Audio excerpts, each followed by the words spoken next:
Joe. So I'm going to turn it back over to Dan. We had talked about the market estimates, but Dan's going to go into a little bit more depth about those. Sure, thanks Toby.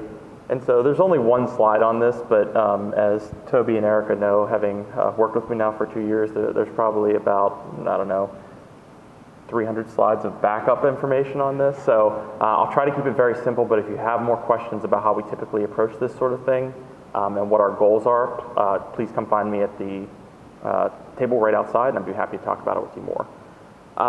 So the big thing here is that market estimates are not only the POS data submitted. There's a lot of reasons for that, but it's depends on the amount of coverage we have, what's going on in the broader market, and also how we're segmenting the market broadly. So are we only looking at the wholesale market, or are we looking at the market as a whole through retail, direct from manufacturer, et cetera, all the different channels you could possibly go through. So in order to sort of capture what's going on in the entire market and the wholesale market, we have to look at other sources. Sources typically fall into 3 buckets internally at D+R when we look at this. Primary sales data, the crux of what we're collecting for this program. Government sources on what's going on in the broader macroeconomic environment, like housing starts, US manufacturing, manufacturing and trade, et cetera, and finally stock assessment data. So what exists in buildings right now? There's a lot of good studies out there. We typically use a combination of those things to develop a full market model. A lot of that background work has already been done and built into the model. We do it for 2 reasons. One, so we can report faster and give you a more complete picture of what's going on in the market.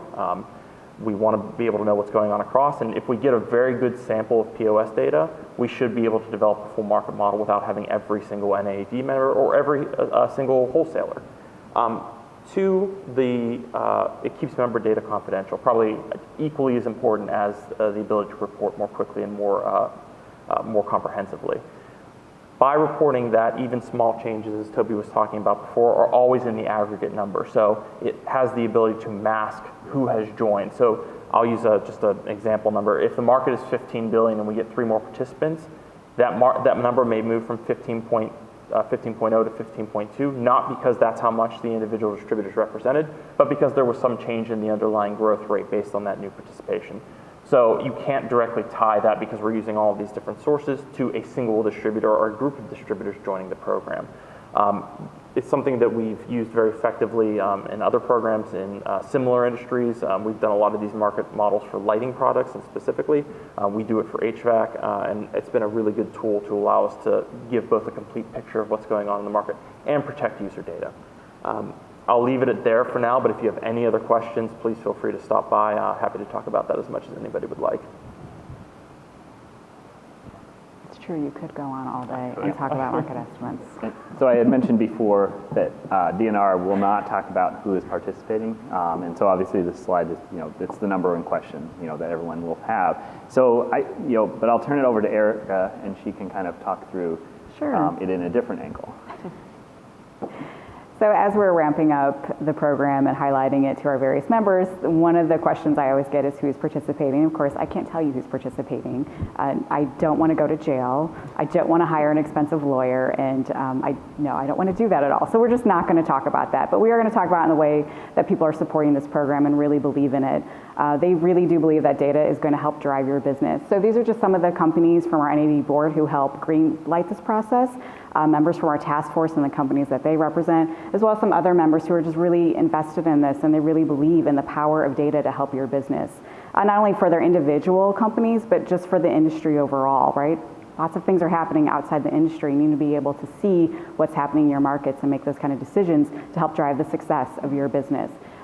So if you see any people from these companies, feel free to talk to them about it. Our current chair, George Warwick, he's very passionate about this project. He's talked about it at length, and I know if you went to IMARC, you probably saw him talking about it. If you go to AD, you probably saw Larry Stern talking about it. So they just really believe in the power of this tool for our members and really want to drive that participation so we can start reporting faster.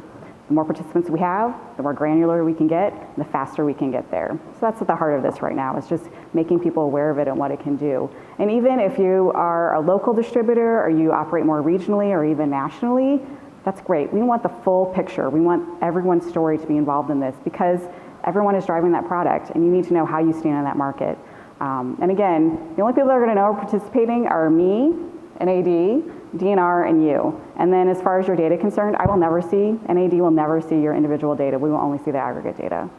Okay? That's really important to us, is to make sure that all of that's masked. Okay? And there's just some takeaways from folks that have talked about the program. It's about getting that snapshot of your industry. How much of the pie do you have? How do you make those decisions? And some of the use cases they looked at, just that quick snapshot of how your business is doing, that can start those conversations within your company of what you need to do next. So I'm not going to read those quotes for you, but I think this PowerPoint's going to be up online so you can take that. And those are both from distributors that are involved with the development of the program. So how do you get started? Find me, or Toby or Dan here. Otherwise, we'll have our contact information at the end of the PowerPoint, and you can email us or call us, and we're happy to set up a demo with that. But as far as getting onto the program, there are a couple different steps that we ask you to do. After you contact us, we will ask that you go ahead and sign an agreement, just a subscription agreement. This is an annual subscription. We just want to make sure that we have the right numbers, that we have the right people in place.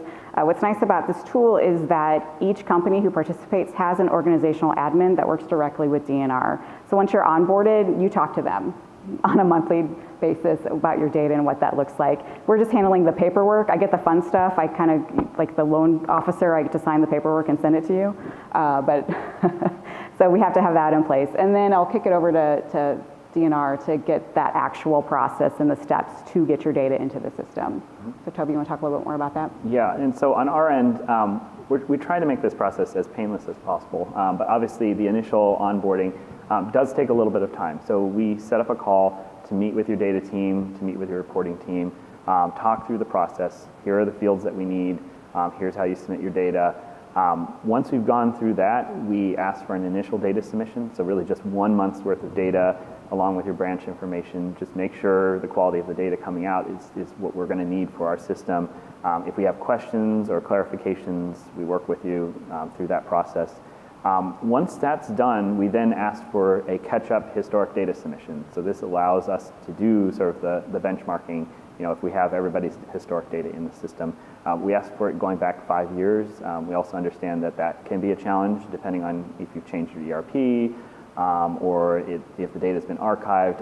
So we're very flexible about kind of when you submit that data.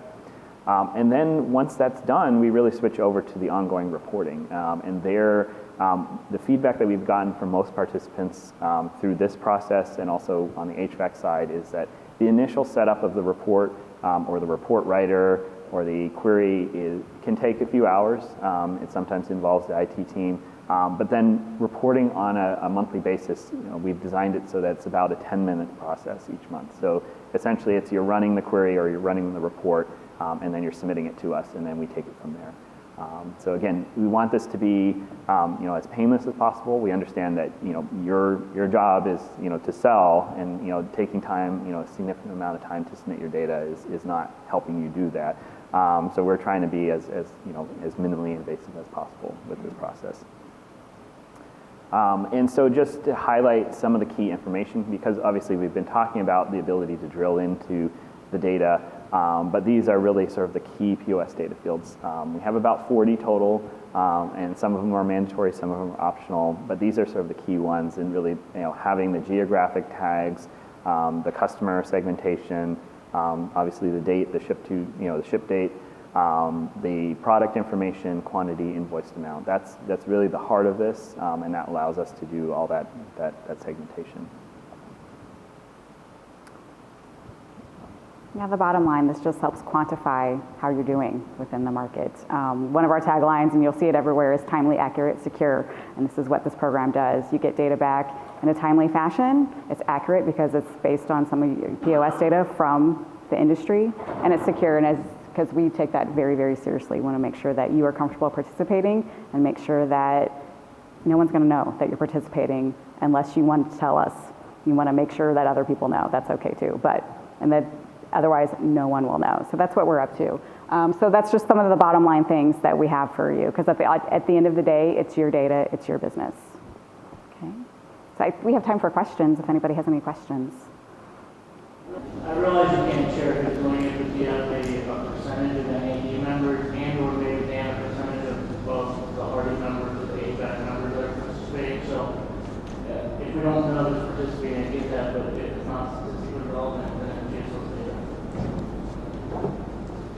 So yeah, let me, I'll start with the Hardy side because I think it demonstrates where a mature program can go. And because we've been running that for about 6 years, we can talk about some of the things in that program we can't yet talk about on the NAED side.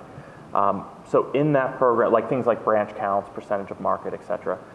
So for the HVAC side, I'll start there. We have about 40% of the wholesale channel market, about 95 organizational participants and 3,500 branches.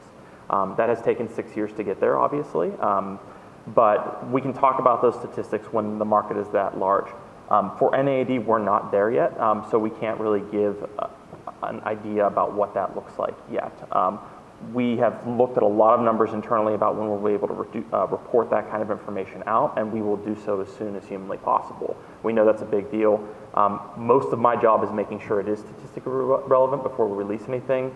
On a more localized market, you have to be more careful just because higher variability, higher standard deviation, smaller market, it'll drive that way up. So we're just very careful about looking at that, and all I can say is we'll try to get information to you on that percentage as soon as we can.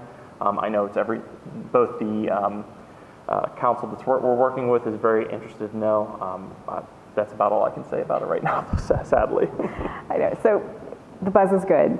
We're getting more participants every month, and right now we're just at that tipping point where we just need some more, and I think we'll be able to kind of break that dam and start releasing information, at least some state level information. So we're pretty close in that respect. We also talked about the criteria for reporting that data, and at least 5 companies have to report data before we can even consider releasing it. And there's a certain percentage of the market that any one of those participants can't have before we release it as well. So those are the 2 criteria just to make sure that that data is masked to the best of our abilities.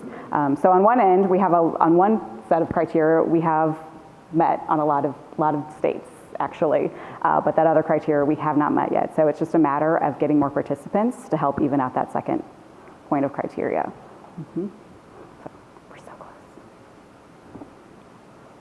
Asterisk, asterisk, asterisk. Depends on the number of participants.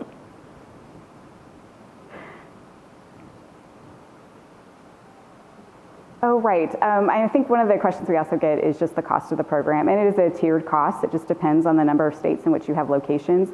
For right now, because we're in the ramp-up period, you will not be charged until you see some level of reporting from DNR.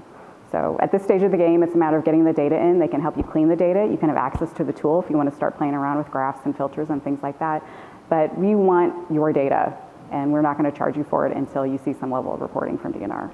And is the charge by states? Like we've got 4 states, but one of them I don't think is going to make the criteria anytime soon. So the initial, you never know. You're curious. So the initial criteria is it depends on the number of states in which you operate in, and we have different categories for that. So I'm happy to talk offline with that once we do charge. But it is comparable to what's available to other services that are out there. It is comparable to that. I don't want pricing to be a hurdle for our companies to participate in it. So the question we have gotten in some of the calls with potential distributor participants is, okay, so if you can't report anything out, then what's the value of the program now? And so it's twofold. One is, obviously, until we get enough participants, it's not going to happen. So if everybody kind of waits for it to happen, then it won't. But we talked about sort of the data cleaning and harmonization, and that's actually something that a lot of participants have talked about, sort of seeing the value. If you haven't updated your customer segments to NAICS codes, that's sort of where we can help you with that. We have an automatic translation tool for SIC to NAICS, but we can also work with you if you have particular customers that you haven't been able to categorize. We can help you with that as well, and that's a free add-on service that we do. The other is in the product categorization. We've talked a lot about sort of harmonizing with IDEA and with IDW, and making sure your product categories are aligned with NEMA's. And I think that's sort of the other value here too, is sort of getting your data caught up to where we'd like it to be, which is down the road as everybody's looking at it the same way. So both those services are free right now. And so it's sort of, if you haven't had a chance to kind of look through your data, or you haven't had time to really explore your data in depth, we love that. So we like working with data. I know we're pretty dry, but in terms of that, that's sort of also the initial value, is that when we are able to turn on the reporting, your data within your system is caught up to sort of that harmonized set that we're looking at. Okay, so here are all the ways that you can get started, or if you have any more questions. The NAED member engagement team is here. We have Christina McBain and Brian Peters on the floor. I'm going to be here through the rest of the conference. Toby and Dan will be here through tomorrow afternoon. You'll see the big black column outside that has timely, accurate, secure on it. They'll be posted there if you have any questions. They're happy to give you a demo there, as well as just answer any of the inquiries. We're happy to schedule a demo if you have some other team members from your company that you'd like to see it as well. So just let us know.